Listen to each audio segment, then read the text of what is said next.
La petite Jacinthe. Jacinthe, la plus jeune des 3 voyants de Fatima, était une jolie enfant, brune, les traits réguliers, avec des yeux vifs et profonds. Intelligente et fine, son bon cœur, son caractère tendre et doux la rendaient aimable à tous.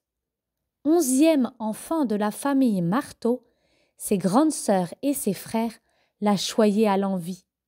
Parfois, Olympia, la mère, grondait ses aînés parce qu'ils gâtaient trop la petite. Mais au fond, les succès de sa Benjamine flattaient et réjouissaient son cœur. Cette fervente chrétienne avait toujours hâte de voir grandir ses enfants pour leur enseigner les prières et les premières vérités de la religion.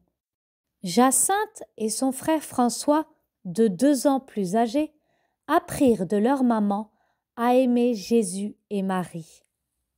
De temps en temps, la mère réunissait autour d'elle tous ses enfants pour une sorte de catéchisme familial. Le foyer d'Olympia était profondément religieux, comme celui de sa belle-sœur, Maria Rosa, mariée à Antonio dos Santos. 2 maisons basses et modestes, situées à quelques minutes du bourg de Fatima, abritaient ces familles nombreuses. À côté du logis, la bergerie, l'air, puis le jardin où le puits creusé dans le roc se cachait sous l'ombre épaisse des figuiers. Dans chaque demeure, sur la muraille blanchie à la chaux, le crucifix s'entourait d'images pieuses devant lesquelles, chaque soir, parents et enfants s'agenouillaient pour la prière.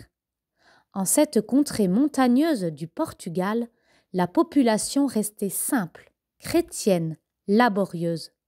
Le travail était dur pour cultiver la vigne et le blé dans les étroites bandes de terre enclavées dans les rochers.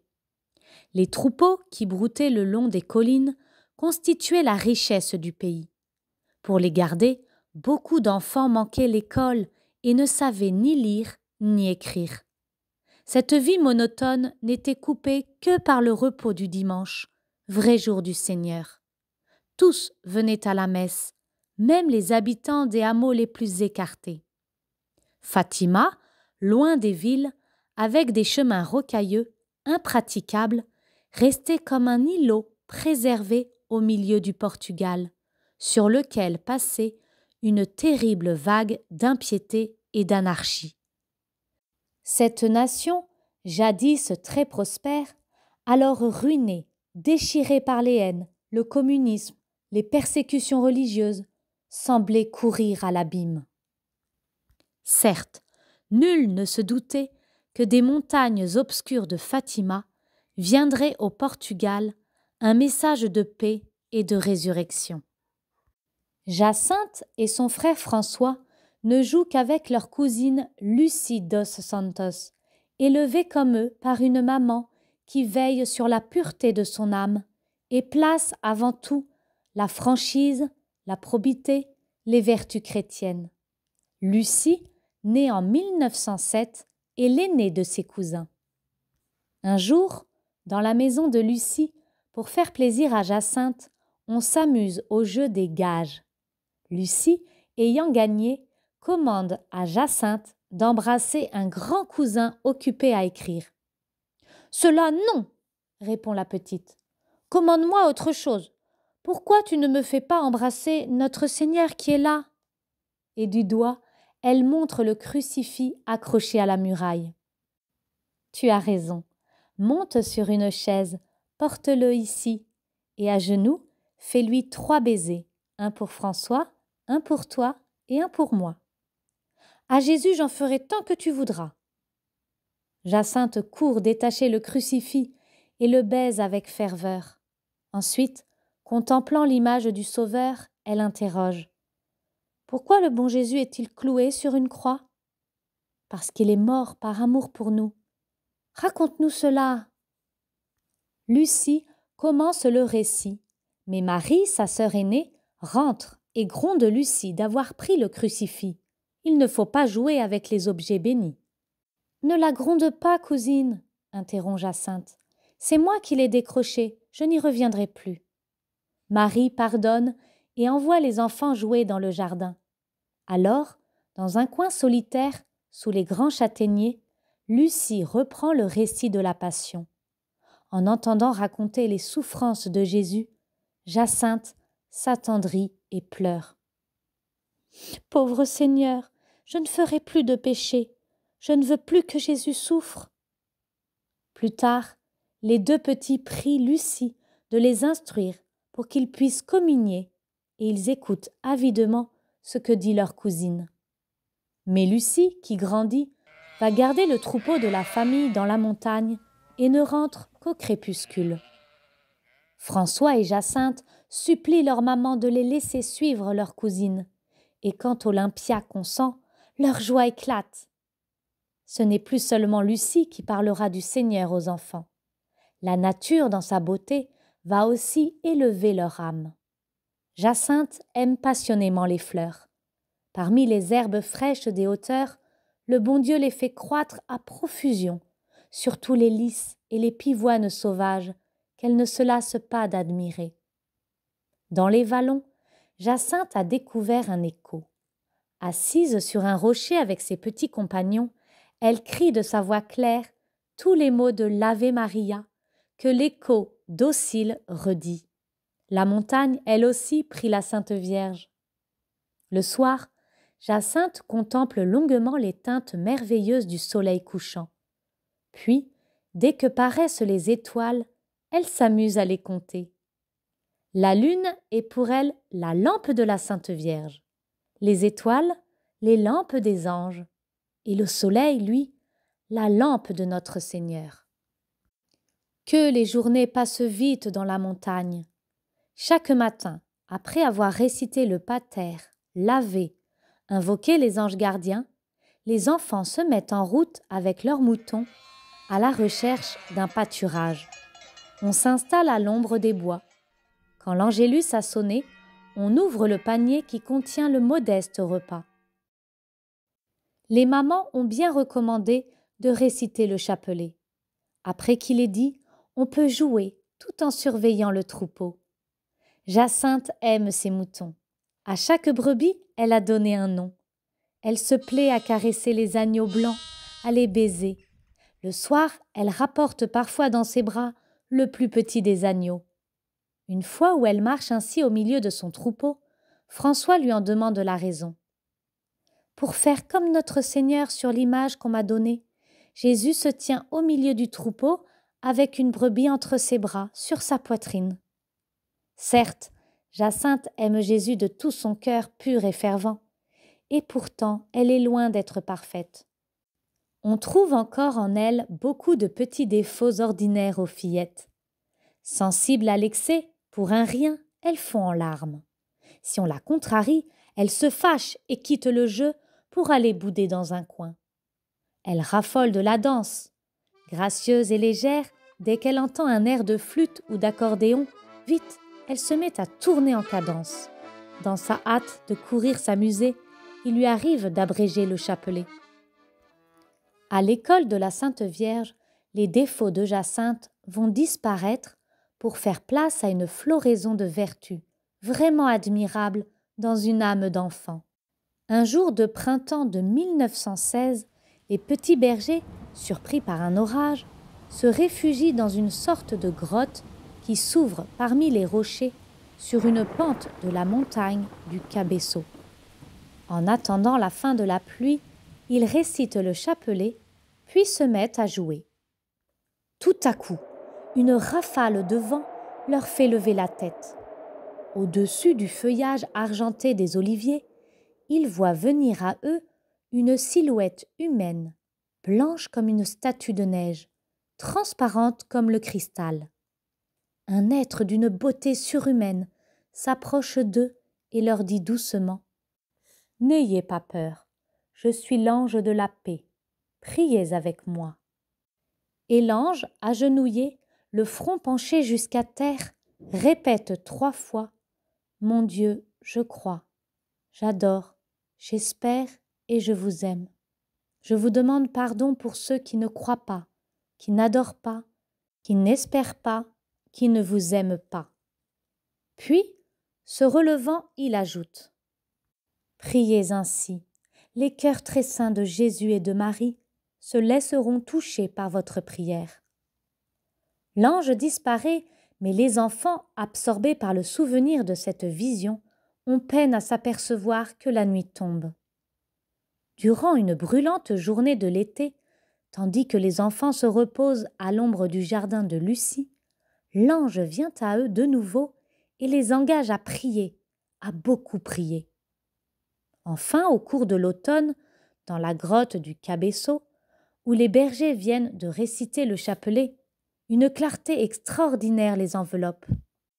L'ange est là, devant eux. Il tient dans la main un calice, et au-dessus, une hostie de laquelle tombent des gouttes de sang qui coulent dans le calice. Laissant le calice et l'hostie suspendus en l'air, l'ange s'agenouille à côté des enfants et leur fait répéter 3 fois: Très sainte Trinité, Père, Fils et Saint-Esprit, je vous adore profondément et je vous offre les très précieux corps, sang, âme et divinité de notre Seigneur Jésus-Christ, présent dans tous les tabernacles du monde, en réparation des outrages par lesquels il est lui-même offensé. Par les mérites infinis de son cœur sacré et par l'intercession du cœur immaculé de Marie, je vous demande la conversion des pauvres pécheurs. Je ne sais ce que j'éprouve, disait Jacinthe après les visites de l'ange. Je ne sais plus ni parler, ni chanter, ni jouer. Je n'ai plus envie de rien faire. Ni moi non plus, assurait François. Mais qu'importe, l'ange est plus beau que tout. Au printemps de 1917, Jacinthe atteint ses 7 ans. Le 13 mai de cette année-là, par une belle et claire journée, les petits pâtres se dirigent avec leur troupeau vers un lieu nommé la Cova d'Airia, creux ombragé de chênes verts qui appartient à la famille de Lucie. Quand l'Angélus tinte dans le lointain, les enfants se mettent à genoux. Il ne s'agit pas d'oublier le chapelet en ce mois consacré à Marie. Le chapelet pieusement récité, les bergers poussent leurs brebis vers la cime du coteau. Là, ils commencent à jouer au maçon, jeu prophétique, car à l'endroit où ils assemblent des pierres sèches pour une fragile construction, s'élèvera plus tard, en l'honneur de Notre-Dame de Fatima, la plus grande église du Portugal. Tout à coup, un éclair éblouissant frappe les yeux des enfants. Malgré le bleu pur du ciel, Lucie commande: « Partons, l'orage pourrait venir. » À mi-côte, un éclair plus brillant encore les aveugle. Au fond du valet, les petits s'arrêtent, saisis, interdits. Devant eux, sur un chêne vert, se tient une dame merveilleusement jeune et belle, enveloppée de lumière. En elle, tout est blancheur et clarté.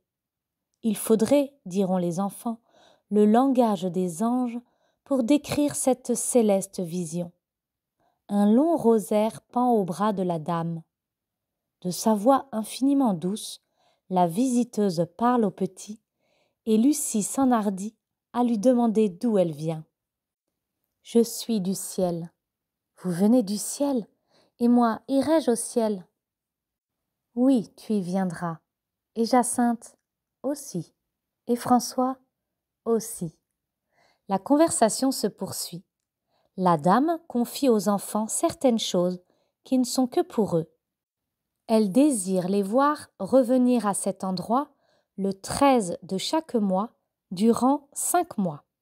Puis, elle demande au petit berger: « Voulez-vous vous offrir à Dieu pour faire des sacrifices et accepter volontiers toutes les souffrances qu'il voudra vous envoyer en acte de réparation pour les péchés qui offensent sa divine majesté ?» Au nom de 3, Lucie avec élan répond: « Oui, nous le voulons. » Vous allez donc avoir beaucoup à souffrir, mais la grâce de Dieu vous assistera et vous soutiendra toujours. Avant de s'éloigner, la dame recommande aux enfants de dire le chapelet tous les jours, pieusement, pour obtenir la paix du monde. Puis, l'apparition s'évanouit dans la lumière du jour. Une joie profonde comble l'âme des petits. De temps en temps, Jacinthe soupire. « Oh, quelle belle dame! Quelle belle dame !» Lucie recommande de ne rien dire à personne. Mais Jacinthe peut-elle taire son bonheur à sa mère, à laquelle elle a l'habitude de tout dire? Le soir, elle se jette dans ses bras. « Petite maman, aujourd'hui j'ai vu la Sainte Vierge à la Cova d'Aéria. »« Que dis-tu là? Es-tu devenue folle ?»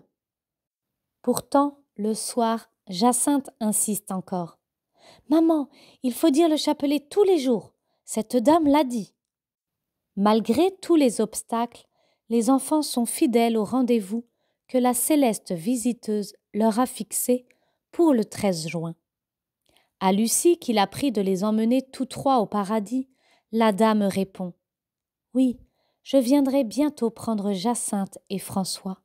Mais toi, tu devras rester plus longtemps ici-bas. Jésus veut se servir de toi pour me faire connaître et aimer. Il veut établir dans le monde la dévotion à mon cœur immaculé. » « Alors, répond tristement Lucie, je vais rester toute seule ? Non, ma fille, je ne t'abandonnerai jamais. Mon cœur immaculé sera ton refuge et la voie qui te conduira à Dieu. » Le 13 juillet, la dame insiste sur la récitation quotidienne du chapelet pour obtenir la fin de la guerre. Seule l'intercession de la Sainte Vierge peut obtenir cette grâce aux hommes. Au cours de cette apparition, les assistants remarquent la grande tristesse de Lucie et l'exclamation d'horreur qui s'échappe de ses lèvres. Le secret confié ce jour-là par Marie, Lucie, après 25 ans de silence, a obtenu du ciel la permission de le dévoiler en partie.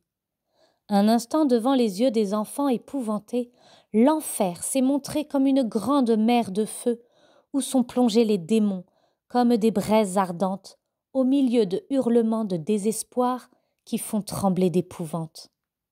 La Sainte Vierge dit avec bonté et tristesse : « Vous avez vu l'enfer où vont aboutir les âmes des pauvres pécheurs. Pour les sauver, le Seigneur veut établir dans le monde la dévotion à mon cœur immaculé. La guerre va vers sa fin, mais si l'on ne cesse pas d'offenser le Seigneur, sous le prochain pontificat commencera une autre, pire. » Et la dame parle des châtiments terribles qui menacent le monde, guerre, famine, persécution. Sur l'horizon si sombre, une lumière se lève. Finalement, mon cœur immaculé triomphera. Puis la Vierge ajoute : « Lorsque vous récitez le chapelet, dites à la fin de chaque dizaine : Ô mon Jésus, pardonnez-nous nos péchés, préservez-nous du feu de l'enfer, prenez au paradis toutes les âmes, spécialement celles qui ont le plus besoin de votre miséricorde. » Au mois d'août, la Vierge dit aux enfants : « Priez, priez beaucoup, et faites des sacrifices pour les pécheurs, car beaucoup d'âmes vont en enfer parce qu'il n'y a personne pour se sacrifier pour elles. » Enfin, on sait comment, au cours de la dernière apparition, le 13 octobre 1917, la céleste visiteuse fait connaître son nom. Je suis Notre-Dame du Rosaire. Je suis venue pour exhorter les fidèles à changer de vie, à ne pas affliger par le péché notre Seigneur qui est tant offensé, à réciter le Saint-Rosaire, à se corriger et à faire pénitence de leurs péchés. Et dans le ciel apparaît le grand prodige du soleil tournant comme une roue de feu, prodige vu par une foule de plus de 70 000 personnes et destiné à prouver l'importance du message que la Mère de Miséricorde envoie à la terre par la bouche de 3 petits-enfants. Au lendemain de la première apparition, Jacinthe, songeuse, est assise sur un rocher. « Viens t'amuser, Jacinthe. » Aujourd'hui je ne joue pas. Pourquoi? Parce que je pense à ce que cette dame nous a dit, réciter le chapelet et faire des sacrifices pour la conversion des pécheurs. Et Jacinthe se demande quel sacrifice elle va faire. Hélas, autour d'elle, les occasions de souffrir ne manqueront pas. Personne ne veut croire à la vérité des apparitions. Lucie est rudement grondée et corrigée par sa maman, qui, dans son horreur du mensonge, veut que sa fille avoue qu'elle invente cette histoire. À mesure que la foule augmente à la Cova d'Airia, le mécontentement des parents grandit. Non seulement leurs enfants trompent tout ce monde, mais ces curieux piétinent leurs champs, ceux des voisins, ruinent les récoltes, et des ennuis de tout genre retombent sur les familles. Monsieur le curé reste froid, soucieux. Puis, voilà l'autorité civile qui s'en mêle. L'administrateur de la région tient à étouffer cette affaire.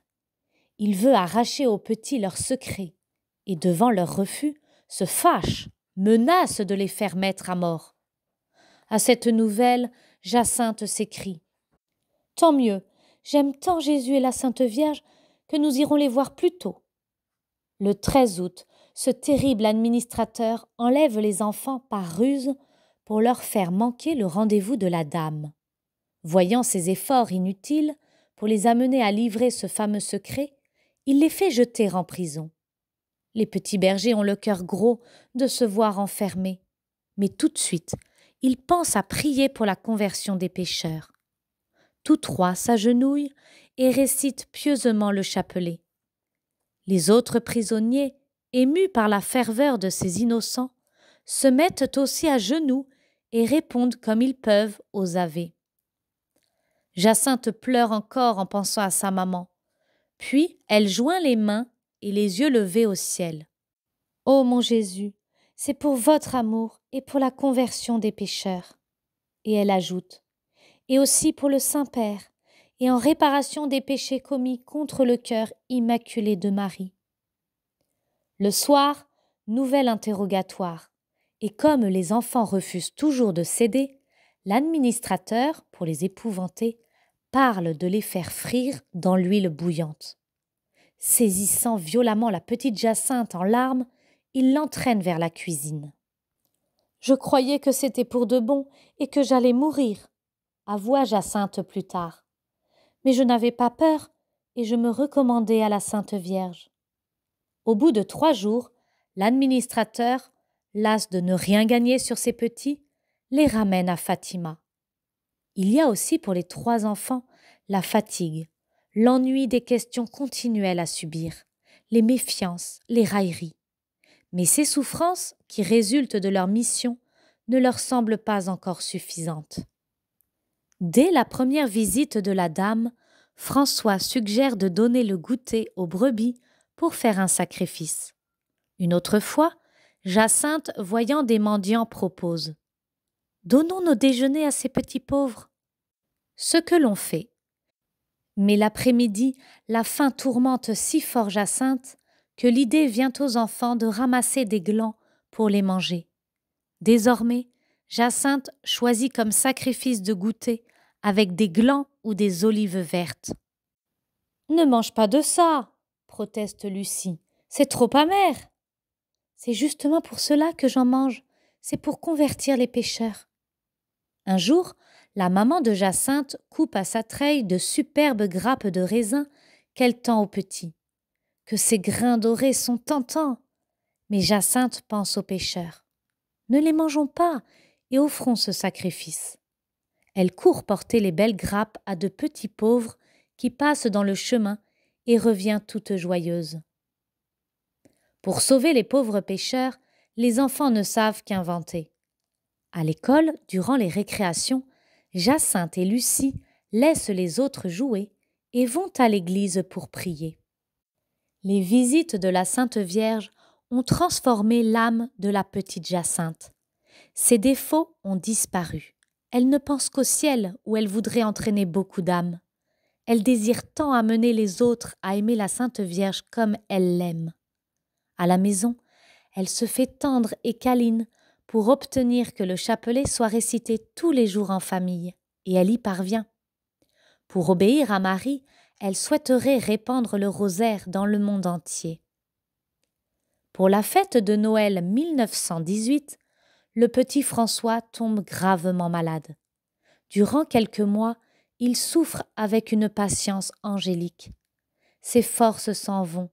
Il sent que la Sainte Vierge va venir le chercher.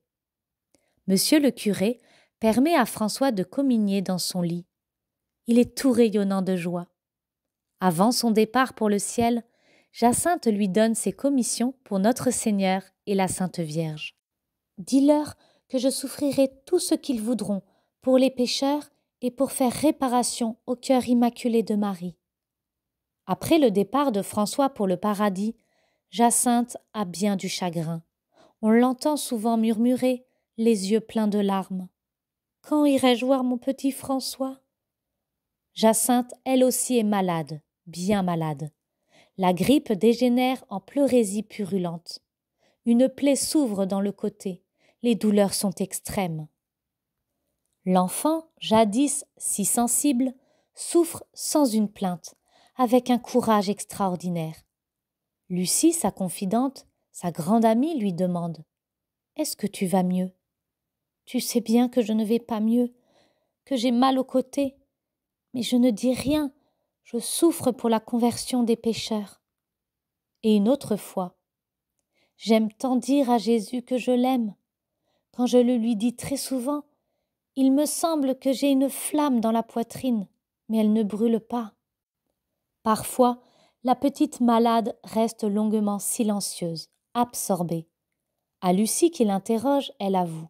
« Je pense à notre Seigneur et à sa divine mère, aux pécheurs et à la guerre qui doit venir. Il mourra tant de monde. Il y a tant qui vont en enfer. Il y aura tant de maisons détruites, tant de prêtres morts. Quel chagrin! Si on cessait d'offenser le Seigneur, la guerre ne viendrait pas et les gens n'iraient pas en enfer. » À sa chère Lucie, elle promet. « Au ciel, je prierai beaucoup pour toi, pour le Saint-Père, pour le Portugal, pour que la guerre n'y arrive pas et pour tous les prêtres. » Jacinthe désire ardemment recevoir Jésus pour la première fois. Dans le courant du mois de mai, Monsieur le curé lui donne la Sainte Hostie qu'elle reçoit avec une piété bien au-dessus de son âge. Le matin, quand Lucie vient prendre de ses nouvelles avant l'école, Jacinthe lui donne ses commissions. « Passe à l'église et dis à Jésus caché que je le désire beaucoup et que je l'aime beaucoup. » Durant l'été, Marie annonce à son enfant qu'il lui faudra aller dans un hôpital de Lisbonne et qu'après avoir beaucoup souffert, elle y mourra seule. Peu après, un docteur venu à Fatima insiste pour que Jacinthe soit transportée à Lisbonne et opérée. Le cœur déchiré, la pauvre petite dit adieu à tous ceux qu'elle aime. « Ô Jésus, je pense que vous pouvez convertir beaucoup de pécheurs. Ce sacrifice est si grand. » À Lisbonne, Jacinthe passe d'abord une quinzaine dans un orphelinat. La supérieure garde précieusement le souvenir de cette enfant modeste, si patiente, si attachante. La ferveur avec laquelle on la voit prier, réciter le rosaire, impressionne ceux qui l'approchent. Jacinthe souffre un vrai martyre, mais Marie la console par ses visites. Un jour où la supérieure s'approche de son lit, elle lui dit avec sa charmante naïveté « Revenez plus tard, ma reine, maintenant j'attends la Sainte Vierge. » Après ses entretiens avec sa mère du ciel, Jacinthe confie à la supérieure des pensées bien au-dessus de son âge. Parfois aussi elle lui dit « On veut m'opérer, mais la bonne Vierge m'a dit que je mourrais, c'est bien inutile. » Malgré ces affirmations, Jacinthe est portée à l'hôpital le 2 février 1920 et opérée. Les pansements sont un véritable supplice pour la petite martyre qui les supporte avec une patience héroïque. Une fois encore, la Vierge apparaît à son enfant chéri et lui enlève ses souffrances. 3 jours après cette suprême visite, Jacinthe, sachant qu'elle va mourir, réclame avec instance les derniers sacrements. Le 20 février, le curé de la paroisse la confesse et, dernier sacrifice, ne croyant pas la petite si malade, remet la communion au lendemain. Le soir, alors que Jacinthe est seule, la Sainte Vierge vient la chercher pour l'emmener en paradis. À la nouvelle de cette mort, une foule immense vient spontanément visiter cette petite fille qui, dans son cercueil, revêtue de sa robe blanche de communiante, semble encore vivante, avec ses joues et ses lèvres roses. Très belle, rapporte un témoin, elle exhale un parfum suave, comme celui des fleurs les plus esquises. Maintenant, dans tout le Portugal pacifié, régénéré, les enfants connaissent et aiment la petite Jacinthe. Ils voient en elle une sœur dont la générosité admirable a contribué à sauver leur pays et à porter au monde un message de salut. Comme l'oiseau qui trace un sillage dans le bleu limpide du ciel, Jacinthe entraîne les âmes vers Dieu, et la voie qu'elle indique, voie merveilleusement rapide, droite et sûre, c'est Marie, son cœur immaculé, son saint rosaire.